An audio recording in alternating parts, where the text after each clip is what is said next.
And tell us more about the chances of us seeing talks between the U.S. and North Korea, as well as what roles South Korea should play in order to keep up the Olympics-inspired detente. Professor Shin Sang-hyup from Kyung Hee University joins us in the studio today.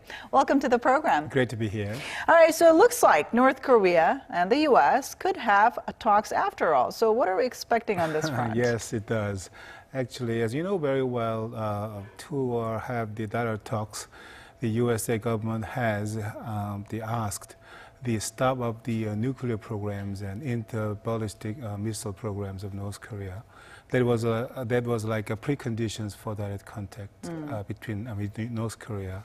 And North Korea has also said that they will never ever give up their nuclear programs and intercontinental ballistic missile programs.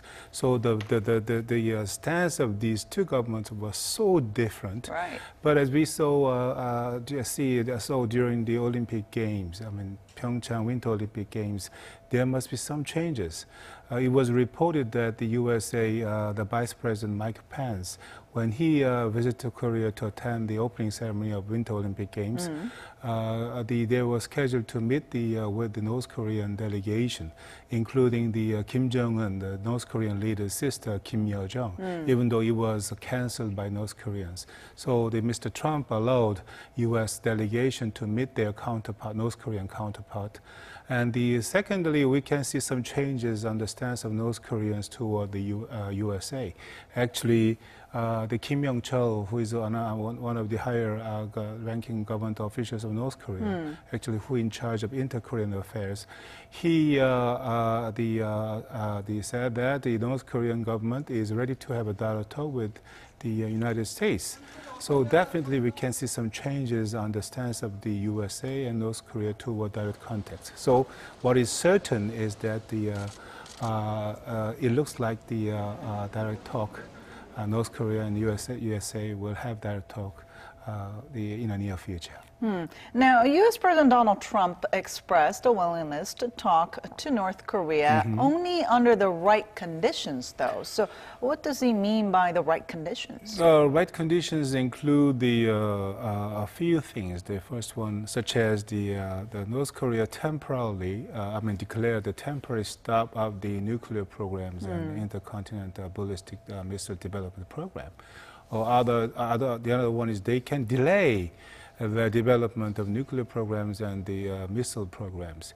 If they do give up, change their policy to some degree, definitely we can see that the USA will accept the proposal, suggested by the South Korean government. Actually playing a mediating role to let the USA and North Korea have the direct talk. Maybe the USA government will take the proposal suggestion from the South Korean government. That means that there must be more possibility to have the direct contact with North Korea if the North Korea change first.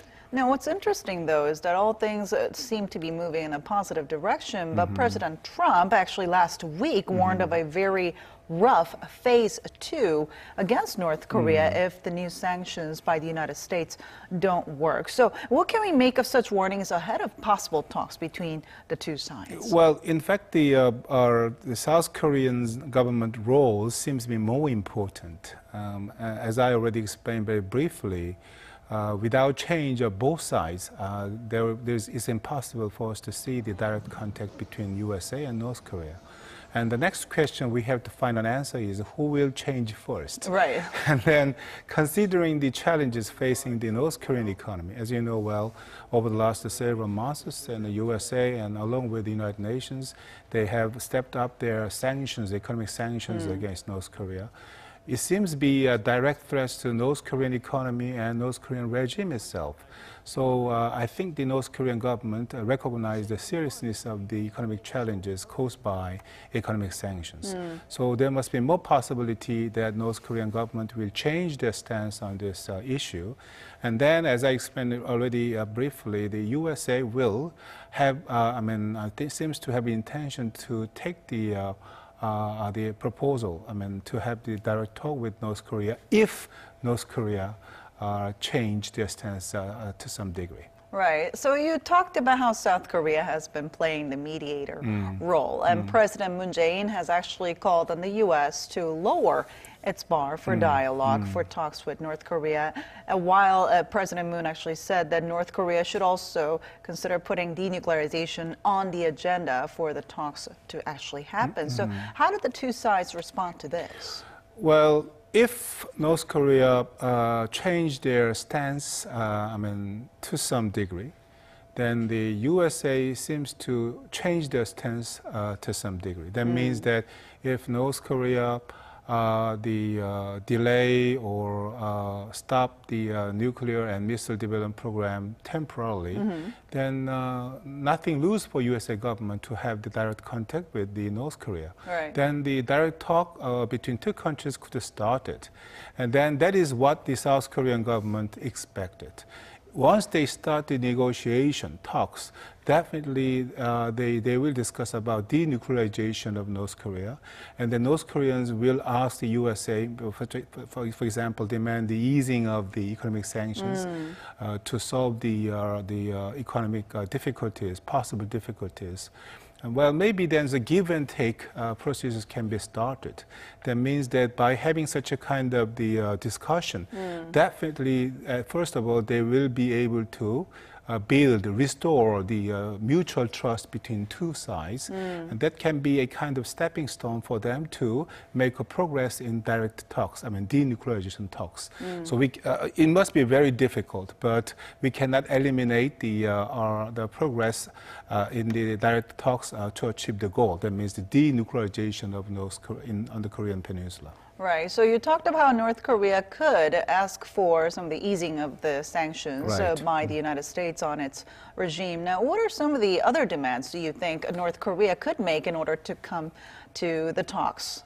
Well, first of all, I think that the North Korean regime will ask, easing the economic sanctions because that is the direct threat to North Korean economy, and then considering the USA policy toward North Korea, they have stepped up the economic sanctions against North Korea.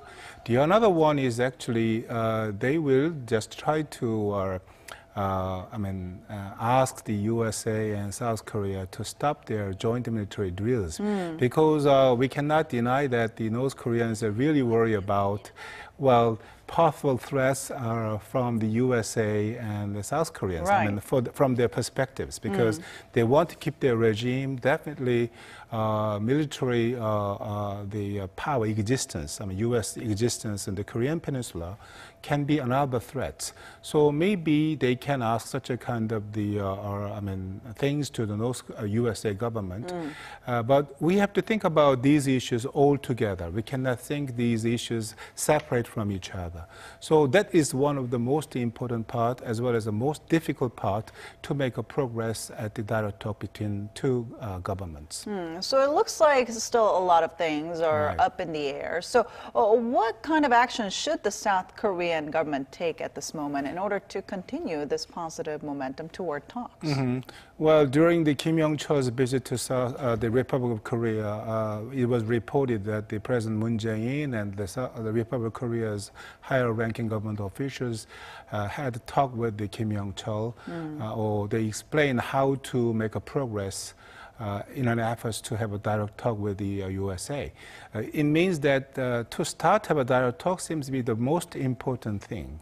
As I already explained briefly, over the last several years, USA and the North Korea have, the relations was cut off. So out of sight, out of mind. You know what I mean? So the trust, well, I don't know how much trust they had in the past, but even such a kind of the low level of a mutual trust has been eroded out over the last several years. And definitely by starting the direct talk, owing to the devoted efforts of Republic of Korea, if can be realized, definitely there can be a first step to restore the mutual trust between the two governments. Based on the mutual trust, if they can keep on discussing about denuclearization, I think there must be some possibility to make a progress. But as we discussed before, there must be many things to be solved. It's not easy. but the well-beginning is half done, don't you think so? Yeah, so maybe I want to put the first priority on the first dialogue talk between USA and the North Korea. And also, what's interesting, though, is that we heard that Joseph Yoon, a top U.S. envoy on North Korea, will actually be retiring by the end of this week. Now, I think this is quite big news, considering that Yoon was widely seen as having a crucial role to play in any future negotiations involving the U.S. and North Korea. From his retirement, actually, I want to concern about this point. He has made every effort to establish the channel with North Koreans, even though the USA government and the North Korea officially, the relations were cut off.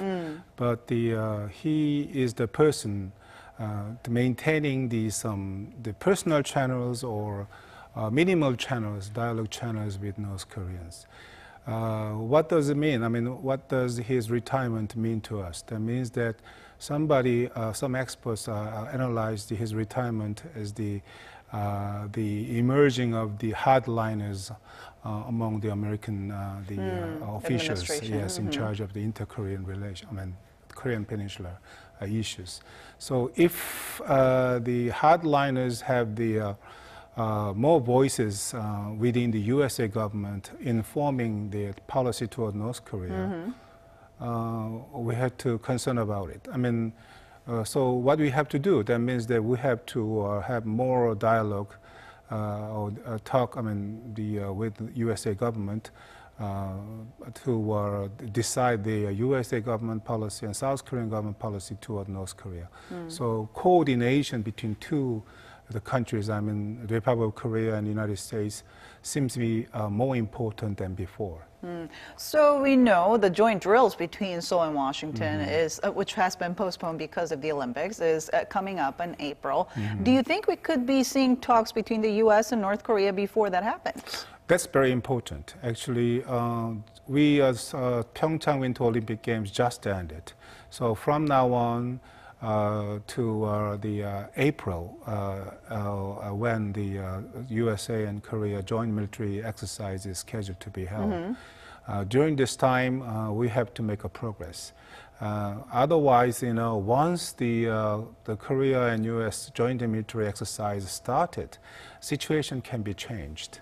So I think from now on, until the April, that will be the most important period for USA, for North Korea, and for Republic of Korea to make a progress in an effort to have a direct contact between USA and North Korea.